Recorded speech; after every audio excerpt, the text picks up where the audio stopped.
Well, good morning. Nice to see everybody today. Well, Governor Winter, where's Dr. Franklin? There he is. Once again, welcome.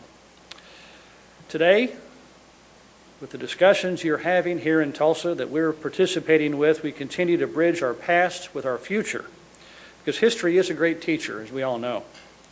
By remembering our history, discussing our challenges, and working towards unity, we build a better Tulsa and strengthen our city before the eyes of our country. With the opening of the John Hope Franklin Reconciliation Park in October of 2010, we captured stories and preserved a part of our history that, while painful, we cannot and will not ever forget. I'm, of course, talking about the 1921 race riot. In a few hours, I will be speaking at the funeral of the oldest known survivor of the race riot, Mr. Otis Clark. He was about 110 years old, 109, I believe. Like all of us, he reflected on his life, on the riot, and how both were intertwined and how they affected one another. He found and embraced his faith. He found and embraced his community through that faith and his faith in God, demonstrating the resilience and the perseverance of himself, and for which Tulsans are very well known. He spent the rest of his life sharing his faith and his positive view of the future with others. Right now, we're all here because we share a vision for greatness, one of unity, of harmony and peace, a vision for working together to build upon our strengths by forgiving our past, to control our own destinies, to promote prosperity by creating diversity, and especially in this community, one Tulsa. One community working together for the betterment of all.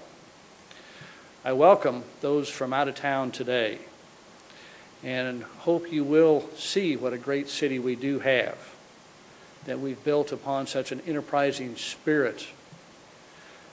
But I'd also like to introduce another word that we would, I think, want to use at different points besides reconciliation. The word is collaboration. Collaboration. We've used it to create jobs. We've used it working with universities, with various groups, but working especially today to protect our children, specifically the children in our northern neighborhoods in the community of Tulsa. And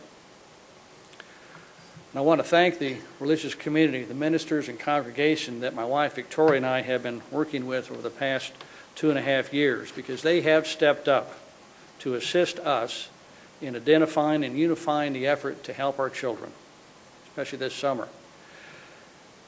We've started a program we announced recently, you'll see a video about it in a minute, that we call Operation Bridges of Faith to One Tulsa. And it was our efforts that we began 2.5 years ago when we reached out to the religious community to help the children of our community. It was a process that we began actually by trying to encourage people to participate in the census taking of our community. We found out that the African American community and the Hispanic communities had not participated well. But we knew that the churches, that's where we could go to get at least a good audience, why we needed to collaborate to help the community by counting ourselves. But anyway, we heard a lot of stories about what was necessary and what was needed. A need to collaborate, to reconcile and to collaborate, not only with the community but with other religious organizations, other churches, because we had done that in the past, but had gone by the wayside for some reason. But we pulled those churches together for the benefit of our Tulsa's youth to create a pilot program of activities and special events that youth can participate in over this summer and have very positive experiences with adults and mentors, policemen, firemen, the religious community, the pastors, whomever it might be. Yes, even politicians. More than 250, almost 300 people, individuals representing individual churches throughout our community, participated in the planning. We had a meeting. And they all showed up.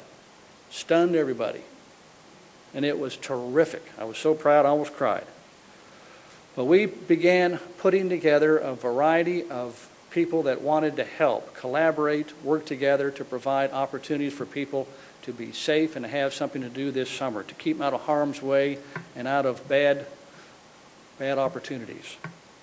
We kicked those activities off next week with basketball games, with baseball games in the northern communities of our city, at the Tulsa Dream Center, at the Lacey Community Center, bringing people into those communities, not taking people out of those communities.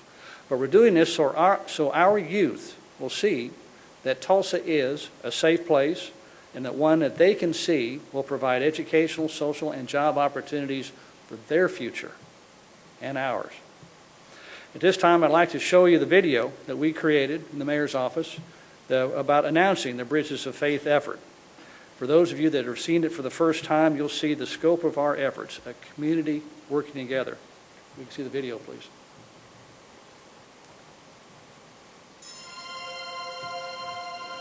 We want to focus on the kids.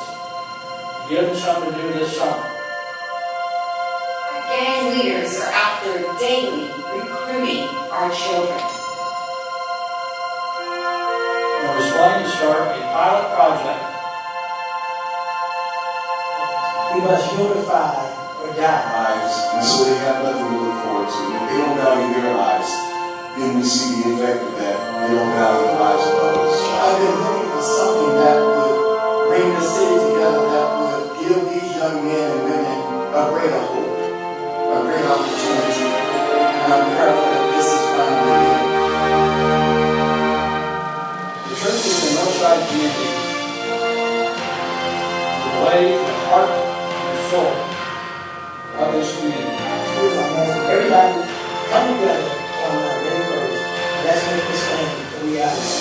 What we leave here today with is an incredible hope. And the hope that the Bible promises us is a hope that doesn't disappoint. Those kids are the future of our entire city of Tulsa. We teach them while they're young, and when they get old, they'll not be wrong. We have an opportunity here. This is the acceptable time. I feel great today because we have an opportunity today, just from what the mayor and has presented, to change Tulsa and make it one. One Tulsa, united in faith, we can out-recruit the evil. I can't imagine what it'd be like to lose a son or a daughter in a violent act. If you don't help, who will? And not now, then when?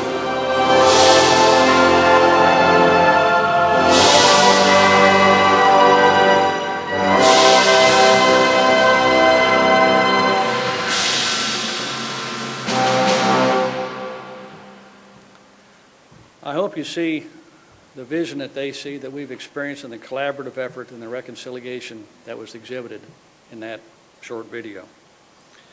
Well, you are all here today because you embrace the vision and the obligation shared by Dr. Franklin to create social harmony through the serious study and work through reconciliation as well as collaboration. Willingness to come together as a community to work on focusing on our diversity and celebrating that diversity, but the harmony that comes with that celebration. At the opening of the Reconciliation Park, I asked that each Tulsan commit to the path of reconciliation and the vision of Dr. Franklin. And this symposium is evidence of your commitment. Tulsa is a great city and a great state and a great country.